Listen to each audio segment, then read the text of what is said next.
The Mohawk Trail, the first and once the favorite scenic route in the United States. Today, only few visitors make their way to this back road.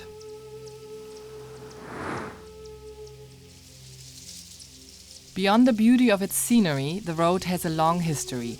Native Americans used it as footpaths for trade and travel long before the arrival of the first Europeans 300 years ago. With the arrival of the Mayflower, the trail and the Native American way of life changed forever. At first, the Native Americans welcomed the pilgrims. But soon the strangers started pushing inland, first on the old footpaths, then on dirt roads, finally on paved highways. The back roads from Boston to Buffalo, with all the towns along the way, tell the story. One of the first towns that was settled by the Europeans is Berlin, Massachusetts.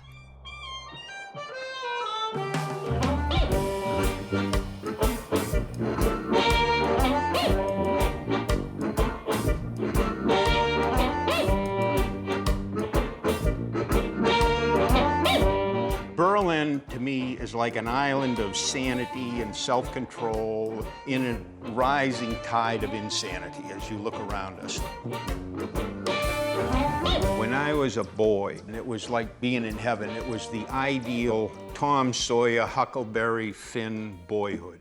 I never wore shoes in the summer. I worked the farms. I loved the horses. We camped out in the woods. No worries, no concerns, and just happiness.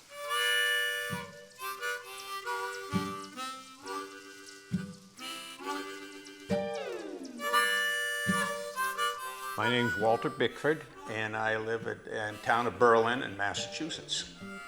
I'm a New Englander. My ancestors were the Fullers that came over on the Mayflower. I'm Barry Yeager. I live in Berlin, Massachusetts, USA, and I've lived here all my life. I've had ancestors that have lived here ever since the town was founded over 200 years ago.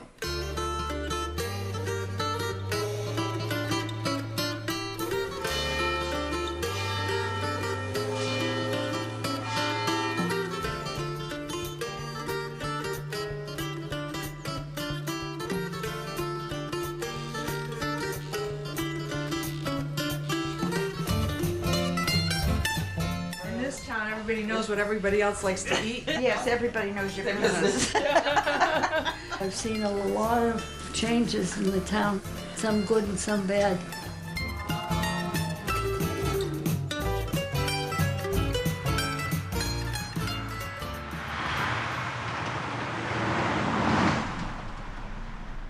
Berlin is, of course, named after the capital of Germany. The fact that the German name was used, however, probably indicates that people here were not happy with the English after the war, that we just fought with them for our independence. The New Englanders fought against their British colonial rulers for 8 years. These first Americans were called Yankees. There's a lot of Yankee people here mostly. Right, yeah. There are quite a few Polish families in town. There are a few black families, but not many. Yes. My husband is American Indian, so he would be considered a minority.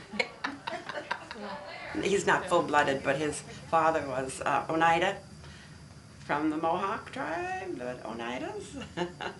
The Mohawks were around here, were they? Mostly New York State. State. Okay. It's not good. What is special about Berlin to me, and it's part of my philosophy, it's a town of probity and worth, of basicness, of legitimacy, of substance, not frivolous.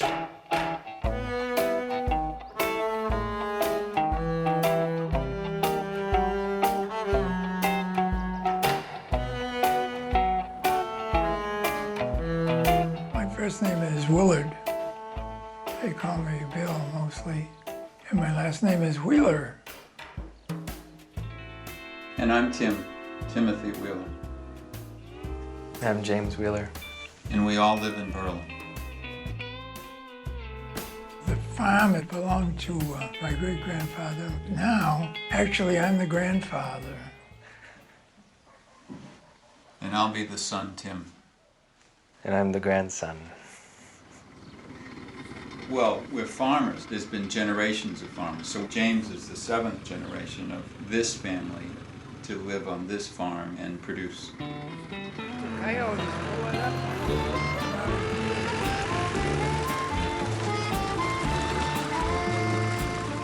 The farms in New England are small and cannot survive solely on what they produce. Income now comes from a new direction: agri-entertainment. Agri-entertainment, do you want to take it? No, I don't do the entertainment. Tim does the entertainment. I think he knows and recognizes the fact that a lot of those people come here and pay to pick because it's fun and it's entertaining for them and it's something that the family can do together.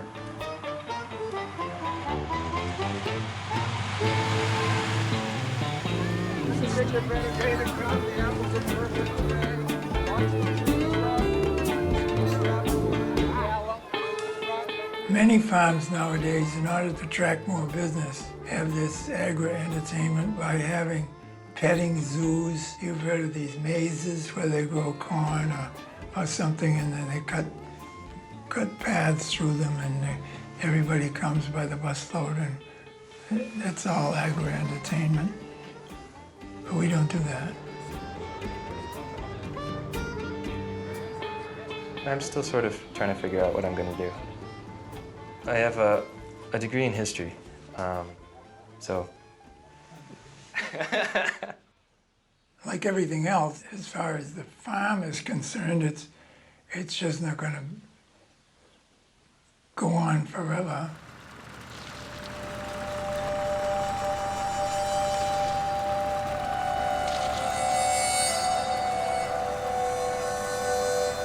These days, all the farms in Berlin have to come up with ideas about how to survive. Great Oak Farm picked horses. I'm Ray Hackett, and I run New World Riding here at Great Oak Farm in Berlin, Massachusetts. I spoke with a clairvoyant many years ago, and she said, you are going to be in a town that begins with the letter B. You are going to be at a beautiful farm with a white farmhouse, hills in the background, and you're going to be working with a man in your father's image with his last name beginning with B. I'm Sten Benson, and I live on Great Oak Farm in Berlin, Massachusetts. I'm Carl Montague, and I live at Great Oak Farm also. I was born in Leipzig, Germany. And I'm from Denmark and lived there until I was about 25 years old.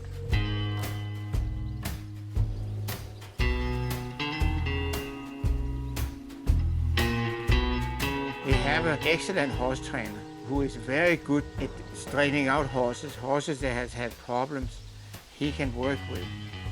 They call it a horse whisperer. It's definitely okay to call me a horse whisperer, yes. That's a good boy. That's a very good boy. I knew from the time I was very young that I had some special gifts. Good boy. And to stop and come right back over. I would pick up things from other people's animals. It could be something very simple, or when something was really tragic going on, I would get strong vibrations, a lot of anxiety, and pictures as well. I then eventually started to be able to use this gift very quietly in my work. Good boy. Good boy. Everyone in this entire town gradually finding out what it is I was really all about. I no longer had to worry about whether or not people were going to go by and throw their eyebrows back and say, oh gosh, not another weirdo.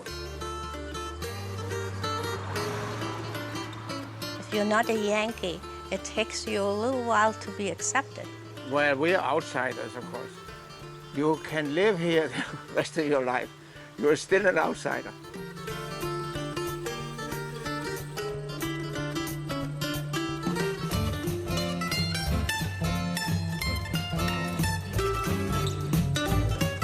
This is a beautiful church, isn't it? What could we do with that building? How could we use it? And so we thought about sort of a coffee shop kind of feel. I'm Evie Dewick, and I live in Berlin, Massachusetts. I've lived in Berlin since 1994. I had a great 10 years of performing all over New England as a classical musician. And then we moved out here when my first child was born. We bought that church in January of 2011. And since then, we've been swarming with people wanting to help.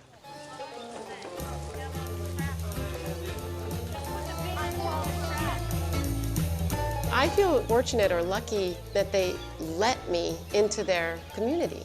Someone like me that's quite a little bit excited and moves a little faster than they may want to, but they've watched me carefully and supported me and welcomed me, really.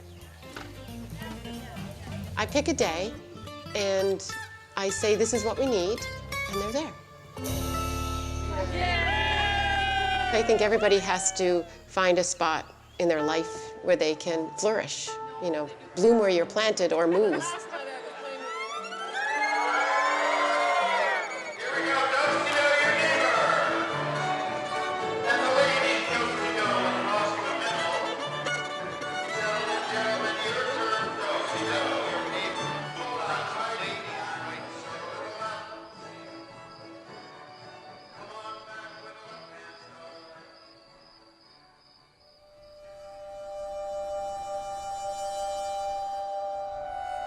Further west, the forest becomes denser and the town smaller. More space for alternative ideas.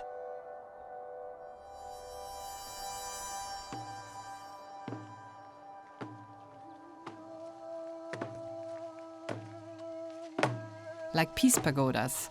One of the first in the United States is right off the Mohawk Trail.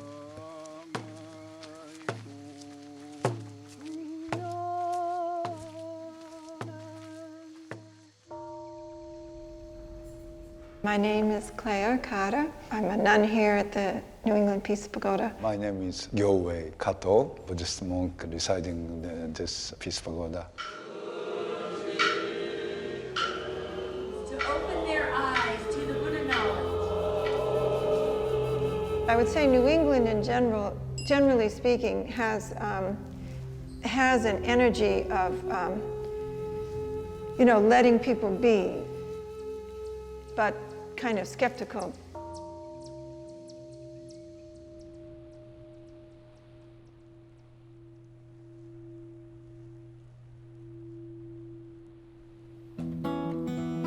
Some of the most important American universities are in New England. In the 1960s, young intellectuals started searching for a simpler life. They found the little town of Wendell, where abandoned farmland was affordable.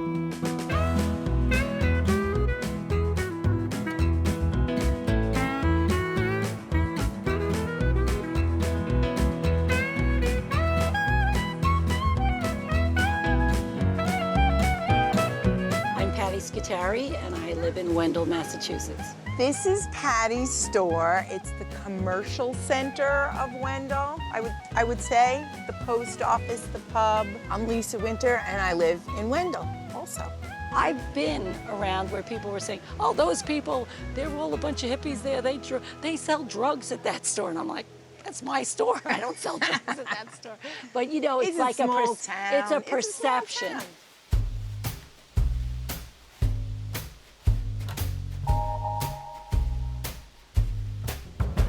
My name is Karen Copeland. I live in Wendell, Massachusetts. We have as our motto, we are here because we're not all there.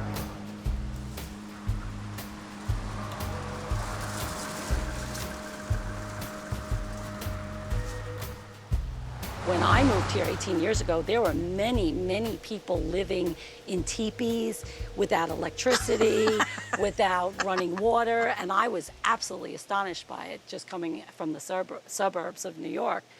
We're from Long Island. We are from Long Island. We're two Long Island girls that wound up here for some reason.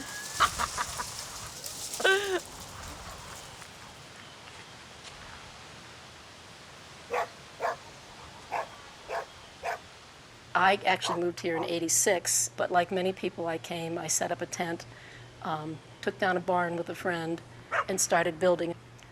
My name is Rosie Heidkamp, and I live here in Wendell, Massachusetts. The old-timers were somewhat welcoming of new people coming because the town had so emptied out that this was breathing new life into the community. But it wasn't long before there were more newcomers than old-timers. I'd be in the store and I'd have like a 70-year-old farmer whose families had been here forever. And he'd be talking to two lesbians about, you know, what crops they were gonna grow. And it was like, and I thought, this is amazing. Like they kind of bridged their differences, you know, and I just thought this was the most amazing community I had ever come across. And I feel blessed to this day that I wound up here. So. We love it here. Yeah, we do. Yeah. We keep it interesting too.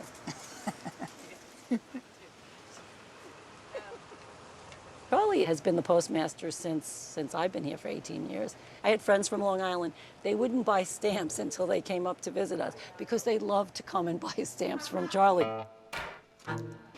Hi, come on over. I could hang a flyer on your... Oh, yes. Yeah, sure. Small world. We'll take good care of it. Come on in, Bill. Larry, how are you? I will give you a free envelope. My name is Charlie O'Dowd. I am the postmaster of Wendell, Massachusetts.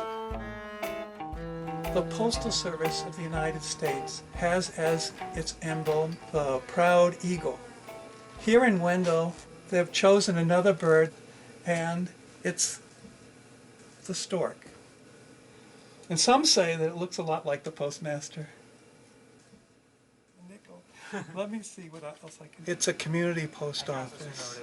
I once had a postcard addressed to Azriel, and I knew that Azriel was a dog belonging to the Stammel family just down the street from the post office, and we were able to deliver the postcard. We delivered it just before Christmas. Charlie gives such attention and spread all the different ones. We have always cartoon shows ones. you all the stamps available. Yeah. You can really choose. So he's very special to the people in Wendell. We all love him very much. Okay. Wow. We'll receive live shipments of chickens, turkeys, pigeons, ducks, hens, bees. For a lot of people who want to try their lifestyle sustainability, it's just a wonderful town.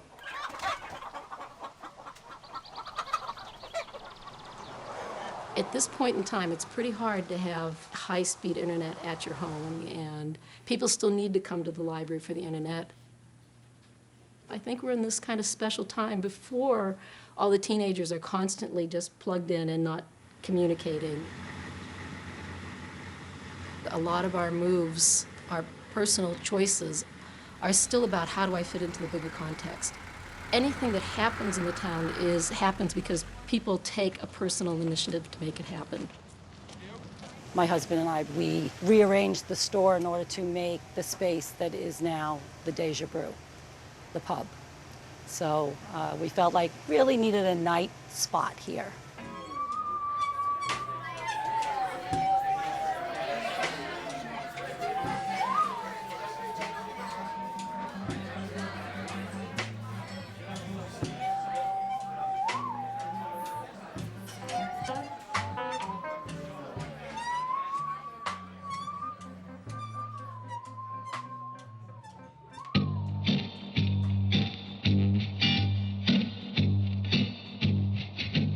Further west, the road winds up into the hills, the most famous portion of the route. Native Americans created this mountain trail as footpaths. Settlers widened it with their horse-drawn wagons. But the boom started with the invention of the automobile, when engineers straightened and paved the road into a marvel of early engineering. The first scenic auto route in the United States. The most adventurous part is the hairpin turn.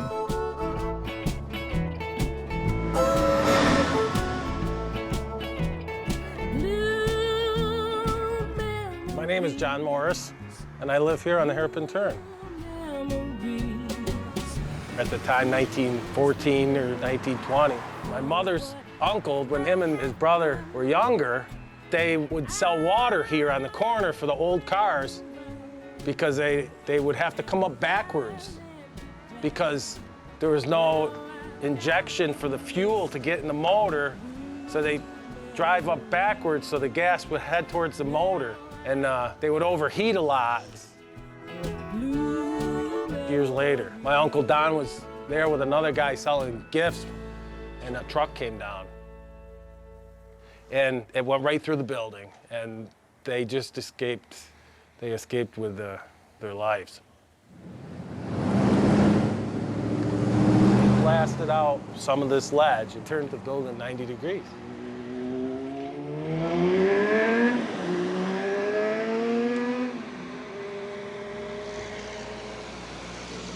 They pop wheelies, usually going up there. Back when gas was 60 cents a gallon, our parents, they'd take Sunday drives all the time. It'd take you 2 hours to 3 hours to go over the Mohawk Trail. It was bumper to bumper, cars everywhere. Just a newspaper clipping of all the traffic 45 years ago. And as you can see, there was not even any room to park.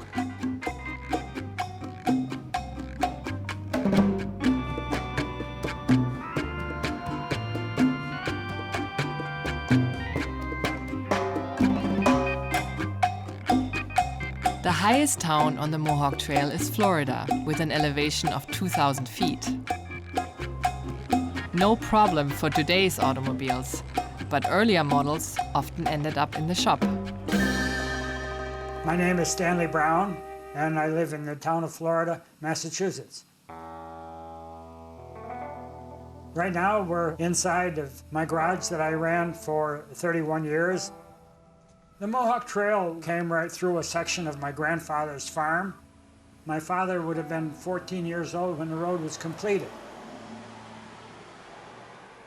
That would have been what my grandfather's car first looked like. His was a 1910 EMF, Everett, Metzer, and Flanders. Pretty nice looking car. This photograph was taken in 1923, and there's my father, Harold Brown, standing with his helper, Judson Goman. The car is a 1922 Buick Super 6 that my dad had. And my father could see the potential for a repair station here.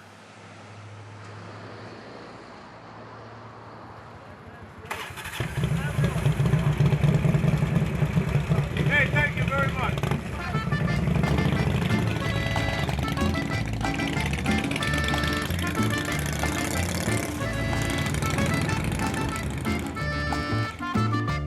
Going back years ago, in the winter, it became quite isolated. My uncle and dad in 1926 shoveled their way from this section of town over to the western summit, which is a distance of about 5 miles probably. They had a lot of shoveling to do.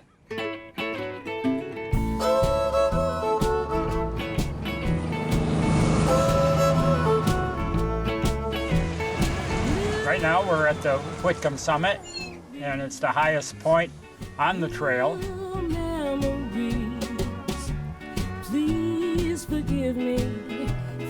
When the trail was opened up in 1914, this was the first store at the Summit House. This would have probably been about 1932, in that range there. And it says full course dinners, 65 cents. So that was quite reasonable.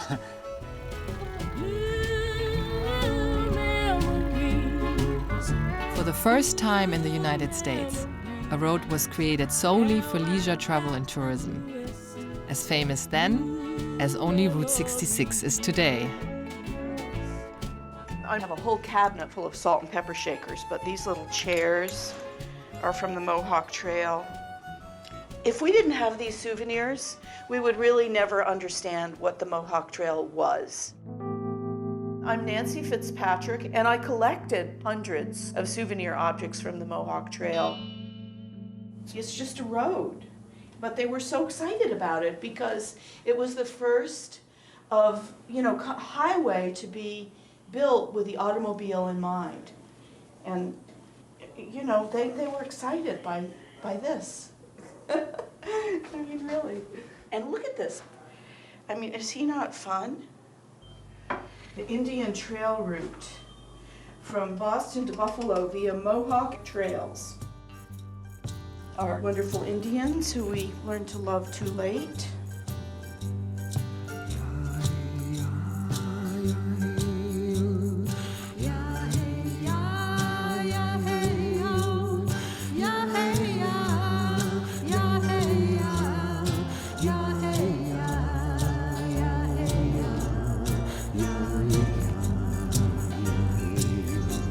We don't have a Native American population here, which is sad.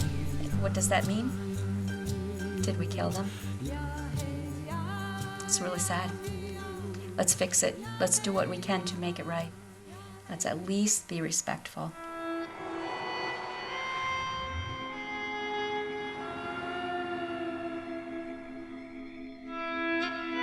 I'm Eileen McCusker-Rauch from Shelburne Falls, Massachusetts. We are at the Big Indian Shop on the Mohawk Trail. We have a big Indian outdoors that is 18 feet tall, and he's been here since 1954. We know it's not a representation of a local Native American. We know that it's a Plains Indian, which is kind of silly, but he's awful big and he's awful cute, and everybody loves him.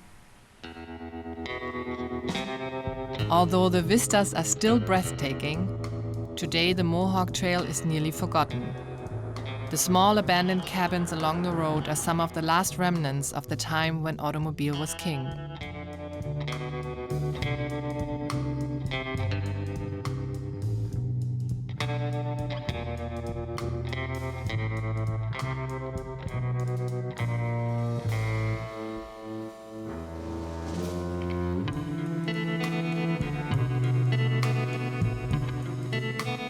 Right now we're at the Wigwam Cabins, and the Wigwam is an old, rather derelict tourist cabin property from the early days of leisure motor car touring.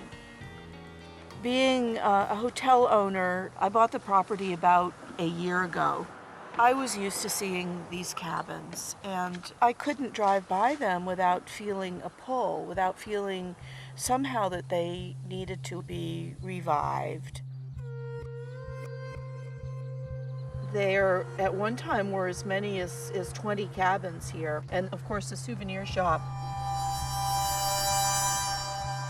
There's really no reason why the Mohawk Trail shouldn't become another Route 66. And if I have something to say about it, it will, although it'll be a lot hipper than Route 66.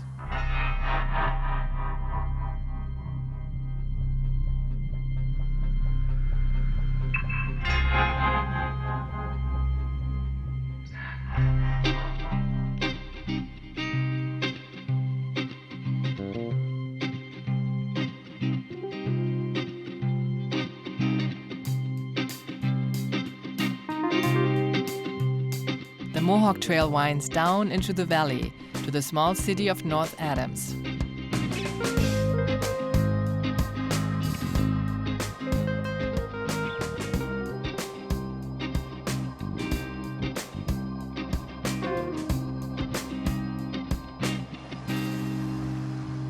The original trail, we believe, at one point ran right down Main Street, North Adams. My name is Robert Campanile. I live here in North Adams, Massachusetts. This is an historic railroad depot yard, and I run the museum. I came here 11 years ago. I wanted to be a little closer to nature, wanted a little slower life. It still amazes me how many people pick up my accent and know it is not a New England accent. It's a New York accent. The mural behind me is, according to the best records we have, probably the earliest image that we have of North Adams. North Adams grew from a small town to a city at the forefront of the Industrial Revolution in the young United States. The fast-running rivers in the area provided the power. It started as a mill town and stayed as a mill town throughout its histories until probably the late 1950s, early 60s, when everything changed here and it was no longer a mill town, and they had to find a new identity. In 2000, the rotting factory buildings were transformed into the biggest contemporary art museum in the United States.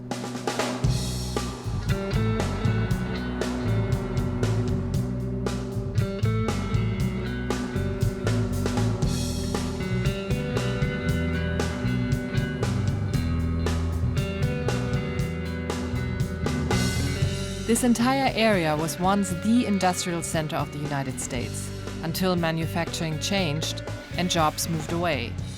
Today, all these towns struggle for survival.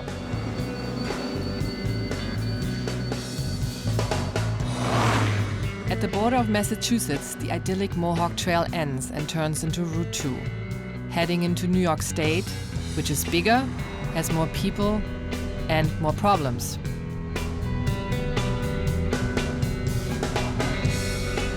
Troy, in the mid-19th century, one of the nation's wealthiest cities. Today, there's not enough work for everybody.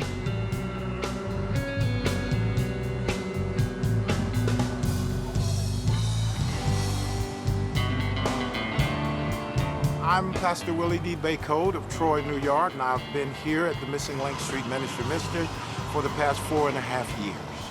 I'm that pastor who gets right down into the everyday nitty-gritty of life in the neighborhood. This is considered North Central Troy.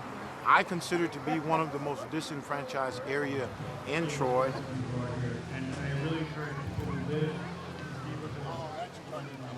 We see a part of the town being rejuvenated to where when we come to the other places where the community lives, there's nothing to be seen.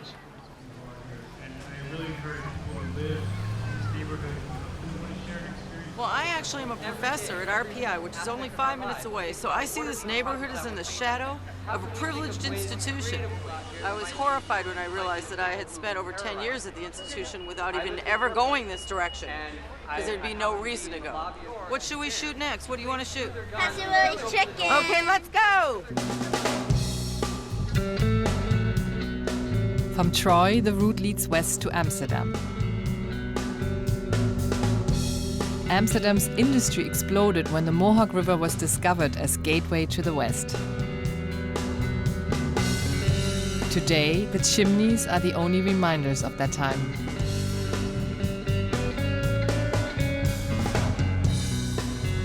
Gary Dudka, D-U-D-K-A, Amsterdam, New York. Those cables fastened, and I also hooked up the lights to it. The lights will work. If I plug it into 110, the lights will come on. And it's also now became a monument for the Mohawk River.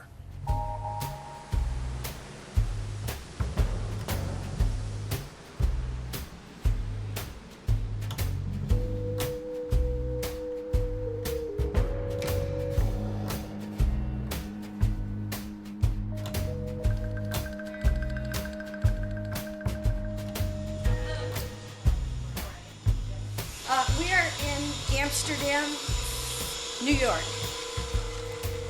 You know, people lost their jobs, and so, you know, everything closed up. Downtowns have kind of died.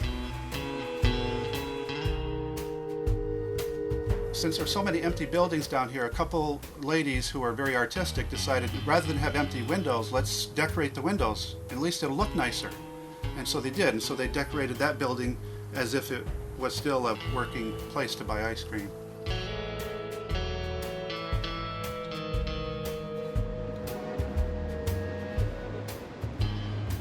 I do make a living, although not a very good living, and I'd like to stay here in this spot till I retire if I could.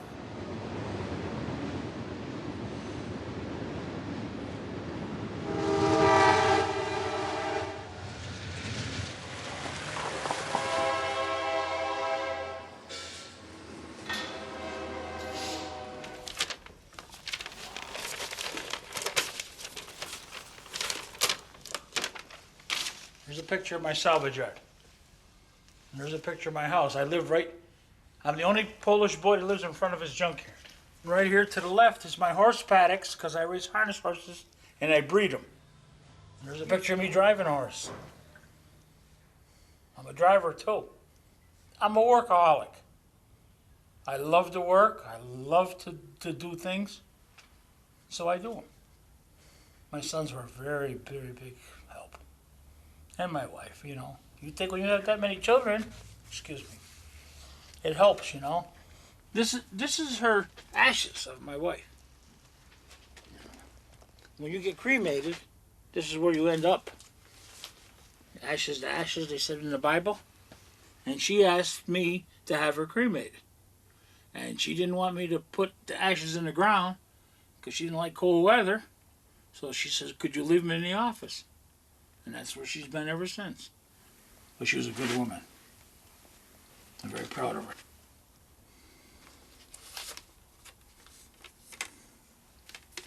Proud of my horses, too.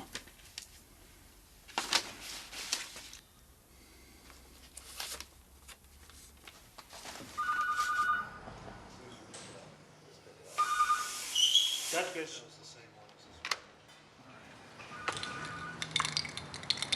Well, when I first started here, there was probably 15, 20 people working. Now it's down to like 4. I have kids. I want to raise them and give them a better life, and hopefully they can move outside of Amsterdam. Basically, there's nothing here.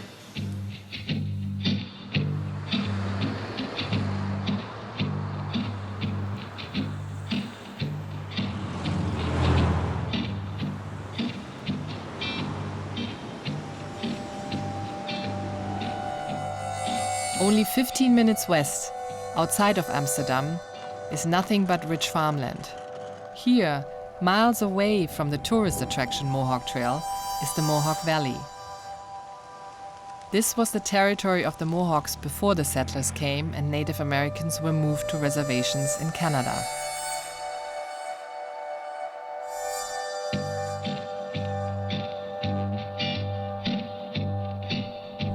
In 18 years ago, I came back here to the Mohawk Valley where one of the principal Bear Clan Mohawk villages stood.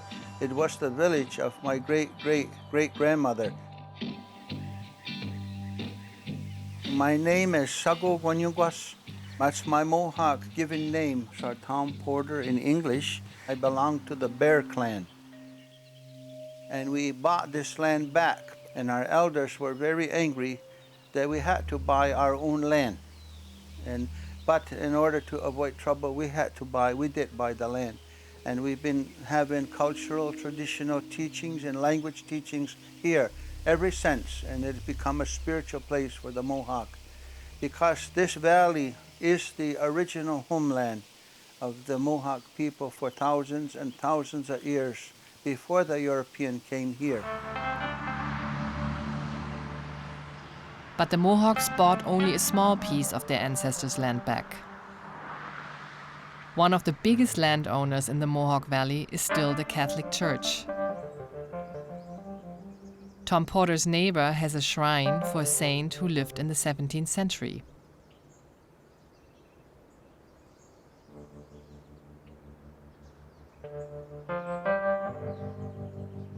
My name is Friar Mark Steed, and I'm a Franciscan priest.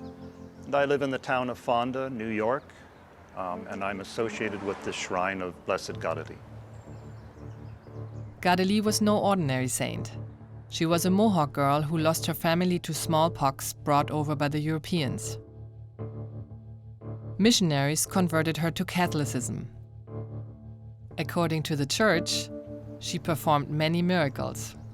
This shrine was founded about 76 years or so ago by one of our friars who was an amateur archaeologist.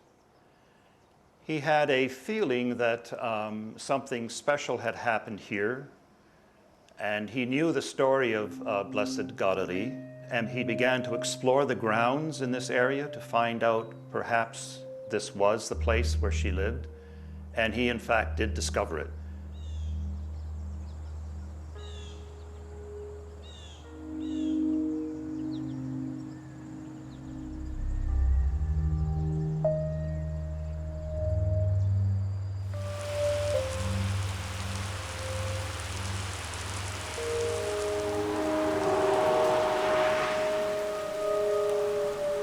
That was the original trail, and it goes all the way to Buffalo. Yeah, the original. It goes right by my house here, the original trail. That's what this thruway is. They just followed that.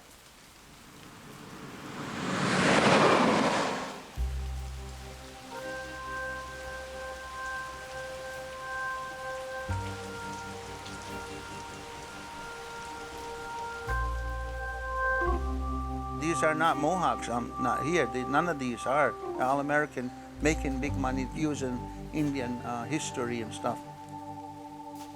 It's like a rattlesnake that shed its skin. You see the snake, but there's no life and there's nothing in there.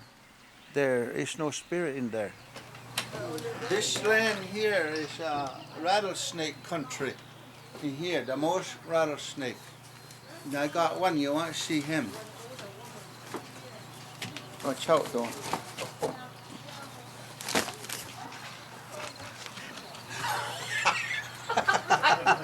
That's a timber rattler.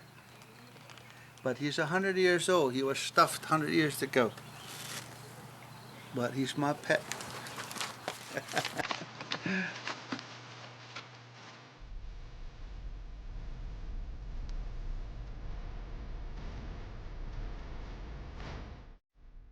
This county, from our little cities of North Adams to our idyllic small towns, just represents really the true America. If I could do it, I'd tear up all the roads, put in dirt roads, okay, and go back to the old days.